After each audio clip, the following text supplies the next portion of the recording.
نعم بغراس الأخلاق مدرسة صارت أخلاقي قد ذقت النور بجنتها في حفظ كتاب الخلاق في صحبة أزهار فاقت في الصدق حديثا. بسم الله الحمد لله وحده والصلاة والسلام على من لا نبي بعد. Tövhid kitabı, Kitab-ı Tevhid 2-ci bab.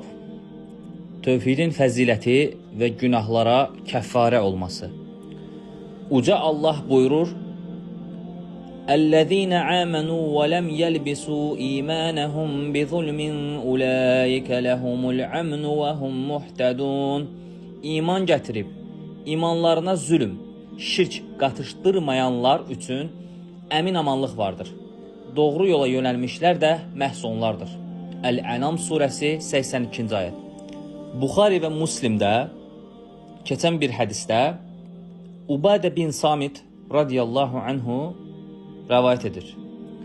Və an Ubadətə bin Samit radiyallahu anhu qal: Qala Rasulullah sallallahu aleyhi və səlləm: "Men şehide en la ilahe illallah vahdehu la şerike lehu ve enne Muhammeden abduhu ve rasuluhu ve enne İsa abdullah ve rasuluhu ve kelimetuhu alqaha ila Meryem'e ve ruhun minhu vel cennete hakkun vel nâra hakkun edhalehullahul cennete ala ma kana minel ameli." Ubade bin Samit radiyallahu anhu rivayet edir ki, Resulullah sallallahu aleyhi ve sellem demiştir: Kim Allah'tan başka ibadete layık ilah olmadığına, onun tek ve şeriksiz olduğuna, Muhammed'in onun kulu ve Resulü olduğuna, İsa'nın da Allah'ın kulu, Resulü, Meryem'e gönderdiği kəlməsi ve ondan bir ruh olduğuna, cennetin hak ve cehennemin de hak olduğuna şehadet ederse, hansı əməl üzərə olursa olsun Allah onu cənnətə daxil edər. Burada Ubey ibn Kəb demişdir: İsa uca Allah'ın yarattığı, mən sizin Rəbbiniz deyiləmmi? Bu sualına söz aldığı və bəli deyə cavab verən ruhlardan bir ruhdur. Allah onu Məryəmə göndərmiş, o da ona daxil olmuşdur. Bu Abdullah ibn Əhməd Zavaidil el-Musnad kitabının 5-ci cild 135-ci səhifəsində keçir. Yenə Buxari və Müslimdə rivayet edirən bir hədisdə, ikisinin də rivayet etmiş olduğu İtbən hədisində: "Və lehuma fi hadisin İtbən fe innallaha harrama alan-nari men qala la ilaha illallah yebtagi bizalika vechallah." Həqiqətən Allah la ilaha illallah deyib bununla Allah'ın üzünü dileyen kəsi odu haram etmiştir.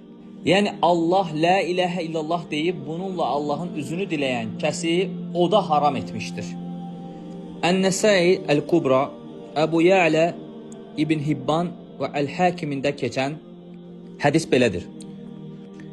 Və an Əbi Sa'id el-Xudri ən Rasulullah sallallahu aleyhi və səlləmə qal: Qala Musa: Ya Rabbi, علمني شيئا أذكرك وأدعوك به. قال: قل يا موسى لا إله إلا الله. قال: كل عبادك يقولون هذا. قال: يا موسى لو أن السماوات السبع وعامرهن غير والأرضين السبع في كفاه ولا إله إلا الله في كفات مالت بهن لا إله إلا الله. Ebu Sa'id el-Xudri radiyallahu anhu rivayet edir ki, Resulullah sallallahu aleyhi ve sellem demiştir: Musa dedi: Ey Rəbbim, mənə elə bir şey öyrət ki, onunla səni zikr edim və onunla sənə dua edim. Uca Allah dedi: La ilahe illallah de ey Musa. Musa dedi: Bunun bütün kulların deyirlər. Uca Allah dedi: Ey Musa, əgər məndən başqa 7 qat səmalar, orada olanlar və 7 qat yerlərin tərəzinin bir gözünə və la ilahə illallah da bir gözünə qoyularsa, la ilahə illallah onlara ağır gələr. İbn Hibban və Əl-Hakim rivayet etmiş və səhih hesab etmiştir. Eynilə Ət-Tirmizi, Təbərani Əl-Əvsat Muslim Əbu Nuaym Əl-Hilyə kitabında hədis belə rəvayət olunur. وَلِلتِّرْمِذِيِّ حَسَّنَهُ وَعَنْ أَنَسٍ وَعَنْ أَنَسٍ سَمِعْتُ رَسُولُ اللَّهِ صَلَّى اللَّهُ عَلَيْهِ وَسَلَّمَ يَقُولُ قال الله تعالى يا ابن آدم إنك لو أتيتني بقراب الأرض خطايا ثم لقيتني لا تشرك بي شيئا لا أتيتك بقرابها مغفرة. Tirmizinin hesab edərək rəvayət etdiyi hədisdə Ənəs radiyallahu anhu rəvayət edir ki, Rasulullahı sallallahu aleyhi və səlləmi belə deyərkən eşitdim. Uca Allah demişdir, ey Adəm oğlu, əgər sən mənə yer qədər xəta ilə gələr, sonra da mənimlə heç bir şeyi mənə şərik qoşmadan qarşılaşarsansa, mən sənə onun qədər məğfirətlə gələrəm. Subhanəkallahumma və bihamdik əşhədu an la ilahə illə ənt və estəğfiruka və etûbu ileyh.